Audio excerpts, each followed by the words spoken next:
Tatou Senti est le podcast qui agite le parfum.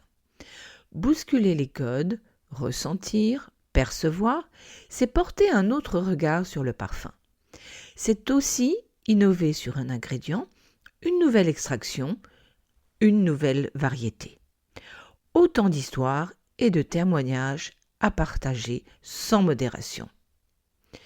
Bonjour, je suis Bettina Eckroyd, journaliste et experte parfum, et je vous accueille sur le premier podcast qui parle de parfum, d'odorat et de saveur autrement. Oser, agiter, innover et être audacieux en est le fil invisible puisque olfactif. À mon micro, vous entendrez le parcours de chefs d'entreprise, de parfumeurs créateurs, de chocolatiers, de chefs pâtissiers, nous partager leur succès et leur audace sans filtre. Des échanges bien sentis, en mode passion et en mode complice, qui j'espère vous donneront des clés de réflexion et envie de sortir de votre zone de confort pour vivre le parfum et découvrir ses autres visages.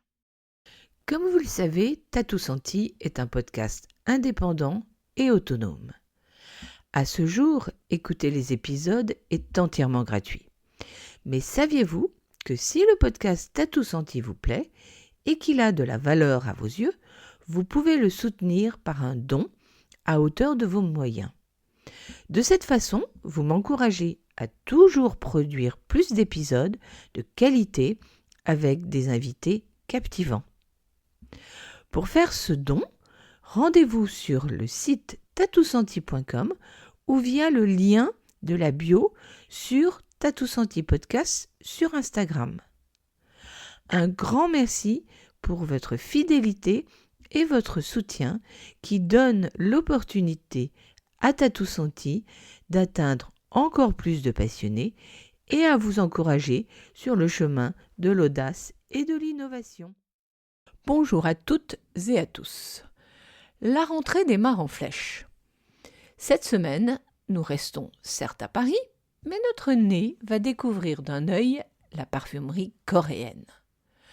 Vous avez dû vous rendre compte que la Corée avait le vent en poupe. La capitale a vu s'ouvrir plusieurs boutiques dédiées à la cosmétique coréenne. Alors, que dire du parfum ? Jusqu'ici, on connaissait Bones to Stand Out, Tamburin, Grand Hand, You're So Full ou encore Non-Fiction. Mais grâce à Roméo O, créateur multifacette coréen basé à Paris, les jeunes acteurs de la parfumerie coréenne vont pouvoir s'exprimer. Tout comme il a pu mettre en lumière des jeunes créateurs de la mode, Roméo entend booster la parfumerie coréenne et permettre à de jeunes marques de parfums d'émerger. Le rendez-vous est fixé au 25 septembre dans son showroom du Marais. Saviez-vous que Roméo a décidé depuis 2 ans de prendre la parole avec Au Top, sa propre marque de parfum. Une vraie garde-robe olfactive où chacun peut trouver et choisir son vêtement olfactif en résonance avec sa personnalité, bien évidemment. Sans oublier qu'un parfum Au Top donne de la force pour avoir confiance en soi, un atout indispensable pour Roméo. Écoutons maintenant Roméo nous parler de son rapport aux odeurs et aux parfums, mais aussi tout son parcours de la Corée à Paris en passant par Perpignan. Bonjour Roméo. Bonjour Bettina. Alors, donc, le 25 septembre, vous organisez à votre showroom, pour la première fois, un événement pour présenter 11 maisons de parfums coréennes émergentes à dévoiler leur univers. Tout d'abord, comment est-ce qu'est née l'idée ? Alors, en ce moment, il y a un grand phénomène de K-beauty, K-cosmétique depuis un moment. Moi, j'ai pensé K-Beauty, ça sera certainement K-Parfum. Là, depuis un an, j'ai pensé ça. Et là, cette fois-ci, j'organise le 11 la maison de parfum coréen qui est Emerging the Brand. Et là, c'est la période de Paris Fashion Week, donc c'est le 25 septembre dans mon bureau.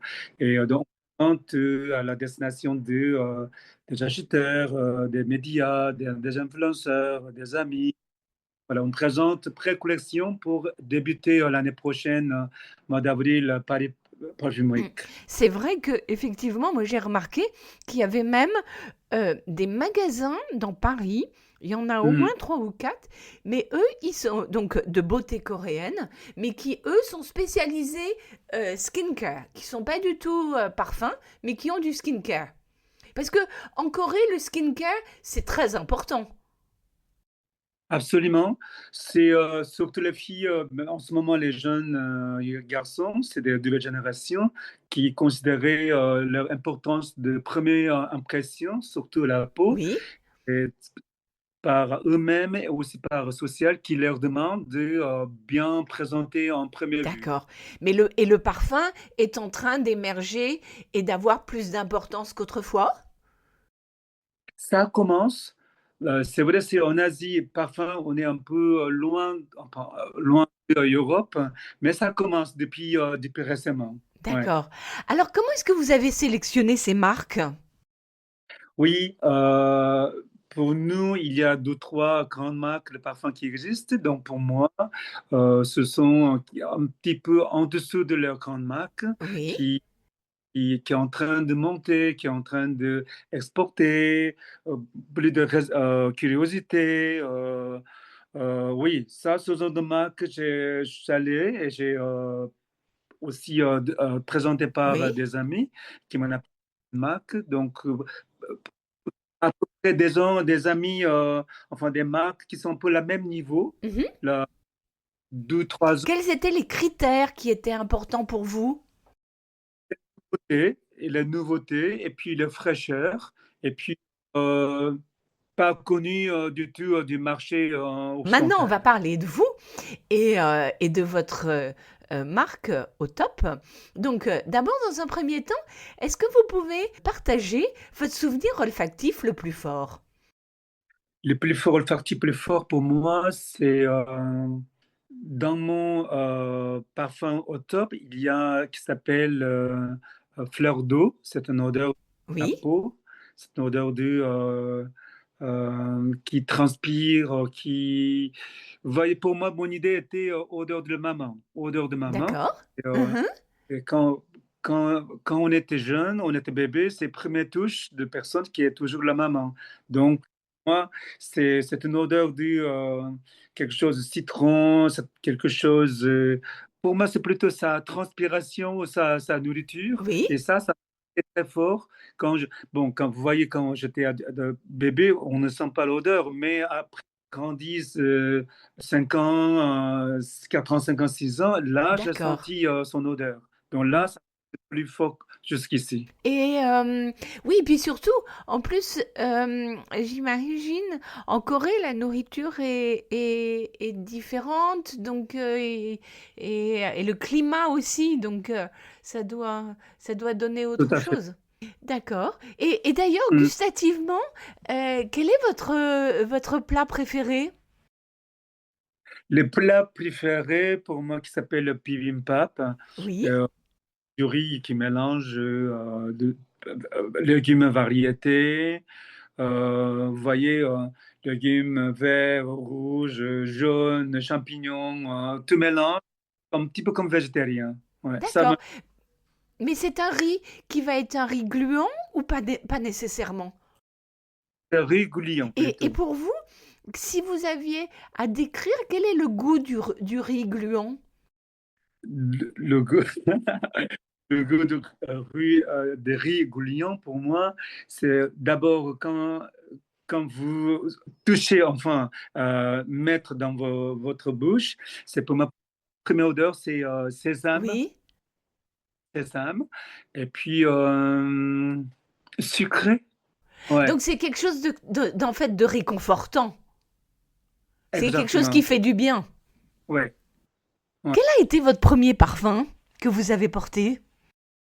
Oui, là, il y a plus de 30 Oui. ans, oui, on m'a offert le premier parfum qui s'appelait Gris Flanelle. C'est un parfum Mhm, tout à américain, fait. ça existe fort. Et là, ça a été, pour moi, c'était assez fort. C'est-à-dire, c'était pas odeur qui est fort, mais le long lasting, qui est Oui. le premier spray dans mon corps et après qui reste toute la journée, cette odeur qui reste, qui ne partait pas d'un coup. Oui. Donc, quand j'étais à peu près 20, à la fin de 20 années, là, c'est comme. Et vous avez été surpris par ce fait qui dure comme ça. En fait, est-ce que les odeurs et les parfums ont toujours fait partie de votre vie? Oui, effectivement, par exemple, le parfum, vous voyez le parfum après le spray, le matin ou le soir, la journée, même après du temps, ça peut partir, Oui. mais quelque chose qui, odeur, ou bien le mémoire, ou le souvenir qui reste. Donc pour moi, c'est un qui reste, le souvenir ou le En mémoire. fait, quelle serait Mm. l'odeur ou le parfum le plus représentatif de la Corée? La Corée l'odeur de la Corée, pour moi, c'est plutôt à la nature, ou bien le Oui. forêt. Même, comme tout à l'heure, on en a parlé de odeur de riz. Mhm. Et aussi, quand vous voyez, on brûle le petit branche de l'arbre. Et oui, ce genre d'odeur qui peut se représenter. D'accord. Et alors, quand vous êtes arrivé en France, est-ce qu'il y a une odeur, quelque chose qui vous a frappé justement de venant d'aussi loin? Là, premièrement, je peux dire odeur de croissant, ou pain Oui. ou tartine au beurre, ou café espresso, ou champagne, ce genre d'odeur qui me marque en Oui, première oui, vue. parce que ça n'existe pas en Corée. En Non, fait, vous avez commencé votre carrière en étudiant la littérature et la mode à Séoul. Comment s'est fait ce choix? oui, quand j'étais étudiant, je voulais devenir un poète, Oui, pas un poète. Donc j'ai inscrit la littérature oui, coréenne. Et après, au fur et à mesure, c'est autour de notre littérature, le département de littérature. Il y a juste à côté, il y a partie la mode, d'autres couleurs la oui. mode, étudiants de la mode, qui était assez belle et beau et aussi assez fou, fun. Donc, premièrement, j'ai gardé Mhm. le premier major, la littérature coréenne, et puis le secondaire major, c'est j'ai pris donc j'ai fait deux majors. D'accord. Et qu'est-ce que vous aimez dans la mode? Qu'est-ce qui vous anime? Oui, qui vous passionne dans la mode? Je pense, premièrement, c'est comme vous m'avez posé la question derrière, la style, c'est la Oui, même question. La style, à première vue, sont beaux et belles. Et puis, je veux bien m'approcher, sympathiser avec oui. eux. Je pense que c'est premièrement apparence qui sont l'air très cool. Donc, je pense à cause de ça, intéressé de avoir intérêt. Alors, vous êtes venu en France, en fait, dans un premier temps, à Perpignan, pour apprendre le français, et vous êtes resté assez longtemps, et c'est là que le deuxième bureau vous propose un travail. Qu'est-ce que vous a appris cette première expérience française? Après 6 mois d'études, la langue française à Perpignan, après, je suis monté à Paris. Oui, Donc, pendant le séjour de mon stage, là, pour moi, qu'est-ce que c'était à l'époque, c'était l'importance de oui, relation. L'importance de relation, elle me dit en France, vous voyez, il faut savoir qui sort oui, avec qui. oui, apprendre ce que les réseaux français et comment ça marche. Et puis là, j'ai pas bien compris tout de suite, mais finalement, même en tant que le professionnel, il faut pas non seulement aussi votre savoir-faire, mais Mhm. aussi la relation autour de, en dehors du bureau, en dehors du professionnel. Là, c'est assez important de relation. Oui, tout à fait. Donc, en fait, après, vous avez créé donc un showroom de la mode qui représente les jeunes créateurs. Comment est venue cette idée? Quand même, je suis venu à Paris pour étudier de communication. Oui. Ensuite, la communication, vous voyez, il faut parler parfaitement bien anglais et français, mais malheureusement, Mhm. ce n'est pas mon métier premier. Et ensuite, qu'est-ce que je voulais faire autour de communication? Et là, j'ai trouvé commercial. Donc, j'allais le rencontrer jeunes créateurs, je les ai Mhm. expliqué mon projet. Donc, ils m'ont soutenu, me donner leurs vêtements. Comme ça, j'ai commencé à ouvrir mon showroom qui s'appelle Showroom Romeo. Pour, D'accord. d'abord, j'ai organisé les jeunes créateurs qui sont venus, qui sont mais quand même très bonne qualité et mes prix sont assez chers, Mhm. mais c'est original. Et là, autour de à cette base, le showroom, mon métier le commercial, là, il y a plus de 25 ans. Ouais. D'accord. Quels ont été les premiers créateurs que vous avez accueillis dans ce showroom? Mon premier client qui s'appelait Anthony Allison, c'est un créateur. Hein.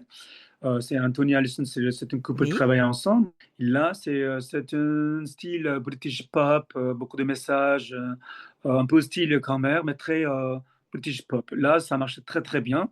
Ensuite, c'est un japonais qui s'appelle Shea Split. Et là aussi, ça fait avec eux, on a travaillé plus de 20 ans. D'accord. 20 ans un designer qui travaille avec nous, ça veut dire que ça marche bien. Voilà. Oui, oui, tout à fait. Et en fait, quand vous sélectionnez un créateur, qu'est-ce qui est important pour vous? Pour moi, c'est première vue, la créateur, c'est leur identité, Oui. oui, leur identité et aussi le qualité et puis le prix qui est honnête. Voilà. Les trois choses D'accord. qui parlent aux clientes. Donc, quand les clients ils arrivent, est-ce qu'ils aiment et puis ils voient la qualité et puis ils demandent combien ça coûte et après ils décident. Oui, tout à fait. Et comme vous avez dit tout à l'heure, le style est quelque chose d'important pour vous. Hmm. Quelle serait votre définition du style? Et le style, oui, le style. Ça, pour moi, je peux vous dire, c'est une identité, c'est un Mhm. caractère même, ou bien un by himself, by itself. On sait comment on dit by C'est itself. quelque chose qui parle de lui-même.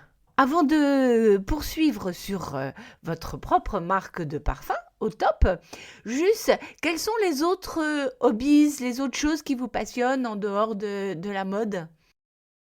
Mon hobby, moi, bien faire du vélo, trekking, Oui, camping. du sport. Moment, je voudrais bien apprendre le ballet, Oui, d'accord. Faire de la danse. danse, tennis, pilates. Voilà, ça, j'ai un projet de commencer à apprendre après la rentrée. D'accord, ok. Et au niveau artistique ou plus intellectuel, quelles sont les choses qui vous nourrissent? Plutôt architecture ou d'exposition. J'aime Oui. beaucoup de voir, visiter un nouvel endroit de l'hôtel ou bien le resto, le café. Je ne sais pas si je ne travaille pas la mode, ça serait mon deuxième métier, c'est de Et juste pour l'architecture. terminer, quels sont vos architectes préférés? Euh, je- non, c'est pas Jean Prouvé, c'est plutôt pour moi Corbusier. Alors, maintenant, on va parler de Au Top, qui est le nom de votre marque de parfum. Comment est née l'idée et pourquoi ce nom? Alors, au top, c'est OH, c'est mon nom de famille. Oui. Et top, c'est je voudrais être le meilleur. Et quel est le message de cette marque et des parfums et de la collection de parfums que vous avez créée? Qu'est-ce que vous voulez, qu'est-ce que vous avez envie de véhiculer, de dire? Là, Oui, là, je voulais donner un message aux clients ou aux consommateurs. Pour moi, c'est la confiance. Vous Mhm. voyez, quand je travaille, bon, mes études, après mon vivre en France, plus de 30 ans en tant qu'étrangère, la langue, la culture, beaucoup de choses différentes, mais la confiance à soi-même qui a été le plus important. Et Oui, là, je tout à fait. parlais aux nouvelles générations ou aux consommateurs.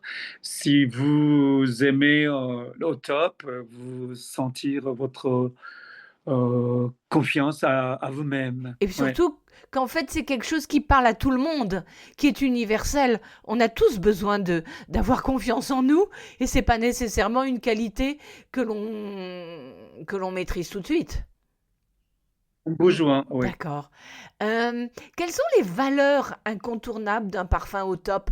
Qu'est-ce qui, quand vous créez et vous imaginez un nouveau parfum au top, qu'est-ce qui est, euh, oui, quelles sont les valeurs qu'il doit avoir? Pour moi, plutôt c'est une Oui, odeur. Bien sûr, parfums, ils ont leur odeur unique, mais au top aussi, c'est un souvenir de mon enfance, ma jeunesse. Tout oui, à fait, c'est une odeur de ma souvenir de mon personnel. Donc là, je crée avec collaboration avec parfumeurs professionnels. Donc, moi, c'est Autops c'est, si vous vous dites, demandez c'est quoi votre original, auteur, au top, pour moi, c'est seulement c'est unique en fait, odeur. si j'ai bien compris, ça part de ce qu'on appelle en français la Madeleine de Proust, vos souvenirs olfactifs, et que vous allez partager et étendre et rendre universel. Bien sûr, le personne peut-être peut partir, mais c'est une odeur qui Mhm, reste. Vous mhm. voyez, donc pour moi, c'est chaque fois quand je crée le parfum, euh, je ne veux pas rester tout le temps le nostalgie ou ma souvenir. Mais c'est Tout à fait, néanmoins un oui. point de départ Ouais, que vous ouais. élargissez ensuite après. D'accord. Alors, en fait, vous avez la collection originale avec 5 parfums. Est-ce que vous pouvez nous dire un mot de chacun d'eux pour qu'on ait une idée? Parmi les 5 parfums, alors, l'odeur d'eau, comme je vous dis, c'est une odeur de la peau. Et puis, Green Flannel, c'est mon premier parfum cadeau de 30 ans. Donc, toujours, c'est le mot en premier expérience, premier baiser, premier de votre enfant, aller à l'école pour soutenir, pour féliciter. Toujours le mot premier.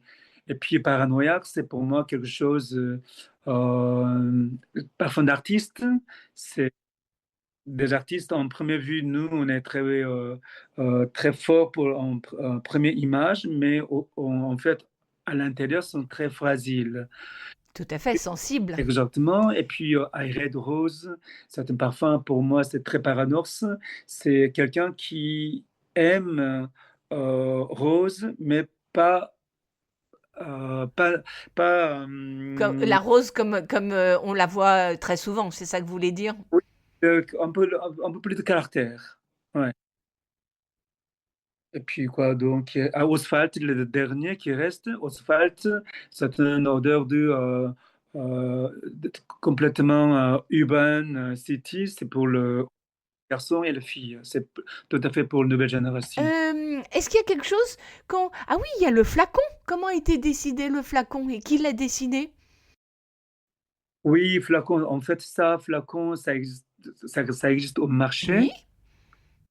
Tout simplement, on a fait le flacon à nous-mêmes plus solide. Vous voyez, au top, c'est un parfum, c'est très minimaliste. Minimaliste, minimaliste, il n'y a pas beaucoup de choses à vous Mhm. montrer. Ça veut dire c'est très peu de détails, la limite de détails à montrer aux clientes.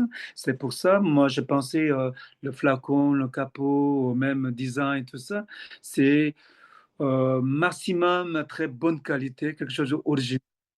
Euh, Oui, parce qu'en fait, si on vous écoute bien, c'est en fait plutôt on rentre à l'intérieur de soi Mm. et quelque part, c'est vous donner plus de place au parfum qu'à l'extérieur et qu'au flacon. Exactement. Peut-être à l'extérieur, c'est plutôt très classique, donc il n'y a pas beaucoup à regarder. Oui, Oui, il n'y a rien au premier coup, d'étonnant. très simple, mais à l'intérieur, c'est beaucoup de choses qui bougent, Mhm. qui passionnent. Voilà. Entre l'intérieur et l'extérieur sont différentes. Ouais, ouais, d'accord, ok. Eh ben écoutez, parfait. Est-ce que vous avez quelque chose à rajouter qu'on n'aurait pas abordé et que vous aimeriez partager sur Otop ou sur vous? Sur le top, pour l'instant, on est deuxième année, donc ça marche. J'espère que ça marche petit à petit. Oui, c'est Et là, encore jeune. exactement, on est encore bébé. Et dans 2 semaines, c'est notre événement le 25 septembre. C'est la première petite exposition entre des camarades de parfum coréen. Je voudrais bien des gens professionnels ou les gens curiosité de parfum coréen qui avoir intéressé, avoir visité. Ça serait un grand plaisir. D'accord. Alors peut-être aussi, il y a quelque chose que l'on n'a pas mentionné. Où est-ce qu'on trouve Otop? Alors, en France, à Paris, en le printemps, Boulevard Haussmann. Oui. Et puis, dans notre site internet, Mhm. et puis d'autres pays en Allemagne, au Benelux, Suisse, c'est plutôt le côté européen. Eh bien écoutez, Roméo, un grand merci. C'est moi. Merci beaucoup. Si vous voulez avoir plus d'informations sur mes invités, je vous recommande d'aller sur tatousenti.com et lire l'article. Si vous avez aimé cet épisode, vous pouvez soutenir Tatou Senti Podcast par un don. Le lien se trouve sur Tatou Senti Podcast Instagram et vous pouvez aussi écrire un commentaire sur Tatou Senti Apple Podcast. Enfin, abonnez-vous pour ne rater aucun des épisodes sur votre plateforme préférée. En attendant le prochain épisode mercredi prochain, sentez-vous bien.